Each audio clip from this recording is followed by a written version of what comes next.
আজকে পুলিশ আধিকারিকদের স্ত্রীরা যা বললে কি মানে দাঁড়ায় কয়েকজন বা বেশ কিছুজন তারা একটা সাংবাদিক সম্মেলন করেছেন। পুলিশ মন্ত্রীর বদান্যতাতে সেই সাংবাদিক সম্মেলন বলে অনেকে মনে করছে পুলিশ মন্ত্রী নিজে ব্যর্থ, উত্তর দেওয়ার মতো যোগ্যতা হারিয়ে ফেলেছেন বলে তিনি পুলিশ কর্মী অথবা অফিসার তার স্ত্রীদের রাজনীতির অঙ্গনে টেনে নিয়ে আসলেন।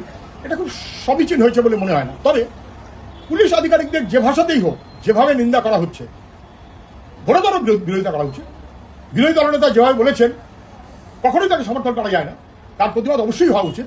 কিন্তু তার প্রতিবাদ যারা করেছেন আধিকারিকরা বেশ করেছেন, কিন্তু অনুব্রত মণ্ডল যে অশালীন কথা বললেন পুলিশ আধিকারিকদের সম্পর্কে, এবং তারপরে অনুব্রত মণ্ডল সম্পর্কে সরকার কিছু না বলে পুলিশ মন্ত্রী তাকে প্রমোশন দিলেন, সভাপতি করে দিলেন জেলা, সেই ব্যাপারে যদি আধিকারিকদের বা আধিকারিকের স্ত্রীরা যদি কিছু না বলেন তাহলে মনে হবে যে মুখ্যমন্ত্রী বা পুলিশ মন্ত্রী পুলিশ আধিকারিকের স্ত্রীদের রাজনীতির অঙ্গনে নিয়ে আসছেন, যেটা বেঠিক, ঠিক হয়নি।